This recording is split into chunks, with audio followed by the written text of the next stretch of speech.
If you own a mobile phone, you must see this.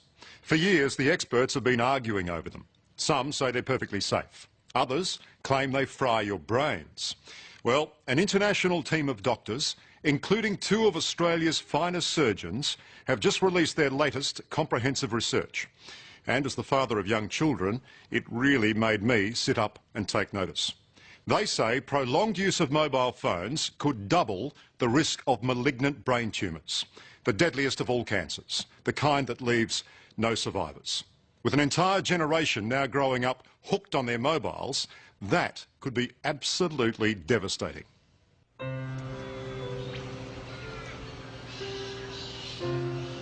The Namoy Valley in northern New South Wales is a beautiful place. See the range of hills that goes the favourite view of John and Margaret Bryant. It's just nice to know that I could sit here and look out over there for a while. It's beautiful. Little piece of heaven on earth, isn't it? But John is terrified he won't be looking down upon it for much longer. He has terminal brain cancer. You've got to hang on, you've been so positive all throughout. So you just got to keep on going. Yeah. While there's life, there's hope. Ironically, after a life of physical toil on the land, this rough-and-tumble farmer blames modern technology for killing him, his mobile phone. Mate, there's no doubt about mine. I know what killed me. John, you're saying what killed you as if you're already dead. Yeah, well, I am dead, aren't I? I'm a dead man walking, really, aren't I? When you think about it. This is when you knew you were in a bit of strife, was it, when you first went up? Oh, yeah, when I started. Last November, John was working in his shearing shed when he lost control of the left side of his body. Doctors found a malignant tumour just behind his right ear. I told Dr. Hughes, he's a very good doctor, I said, I don't want any crap, tell me the truth, you know. He said, I'll tell you the truth. This is the truth. He said, with this disease, there are no survivors, everyone dies. So that was a good introduction to Tamworth Hospital. Your kids know how they go to sleep in the tree without falling out? They got sticky bottoms. This is a large and loving family. What a big nose. The Bryants have carved a full life here through farming and the family trucking business. John's mobile phone has been an essential tool of the trade for the past 25 years. And he's in no doubt those countless hours with it glued to his ear gave him the brain tumour. I can't begin to imagine what you're going through. No, no one can begin to imagine, because people come up to me just, you know, they're trying to be nice and they say, I can imagine how you feel. And I think, no, you can't imagine how I feel, you know. And I reckon it's caused definitely by those bloody mobile phones. Dr. Teo, John insists his brain tumour has been caused by his mobile phone. Do you agree with his diagnosis? Insist is a strong word.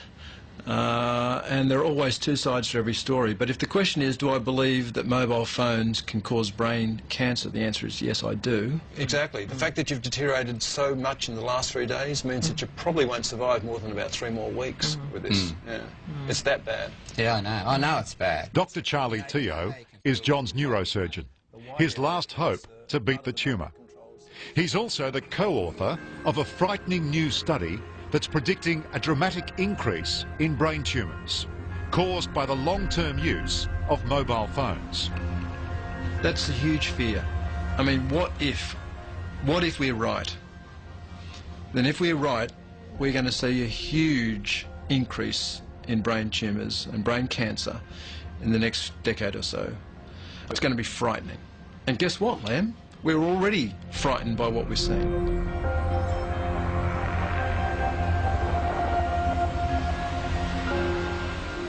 Most of us are pretty wary of these things, and with good reason. Microwave ovens use electromagnetic radiation to cook your food. Now, it's exactly the same energy on exactly the same wavelength as the stuff that's being pumped out of your mobile phone. Admittedly, microwaves are a lot more powerful, but you wouldn't consider for a moment holding your ear up to one of these for hours at a time, day after day. Yet that's precisely what most of us are doing with our mobiles. Long-term use of mobile phones is associated with a doubling of the risk of being diagnosed with certain brain tumours. You're saying that if you use a mobile phone over an extended period, Right. Over 10 years. you double your risk of developing a brain tumour. That's what the data that we've analysed, that's what it shows. Vinnie Crana, hello. Canberra neurosurgeon Dr. Vinnie Karana worked with Charlie Teo and 3 other leading scientists to produce this latest report. And he believes mobile phones could be the biggest public health issue since tobacco. Were you surprised at the size of the result? I actually think it may be a conservative estimate. You think doubling the risk is conservative? Yes. I would be very happy to be wrong about this, because the public health implications of being right about this are enormous. At the moment, there are just over 4 billion users of mobile phones. There are people as young as 3 using them. And that's where the biggest threat lies, with our kids. Today, being presented with your first mobile is an essential passport to life. Our kids inhabit a wireless world, and it's nothing for them to spend hours each day chatting on the phone. On the average, I use it about 4 hours a day. I normally have long conversations at night with people. I don't know, I use my phone a lot. I've got to probably say about at least 4 hours as well. Yeah. This is the way we've been brought up to communicate with our mobile phones, and it's just the easiest because they're portable, we can take them anywhere. So it's just the easiest way to communicate with our friends. I have been incredibly worried, concerned, depressed at the number of kids that I'm seeing that are coming in with brain tumours, malignant brain tumours. Just in the last 3 or 4 weeks, I've seen probably half a dozen kids with tumours that really should have been benign, and they've all been nasty, malignant brain tumours. We are doing something terribly wrong.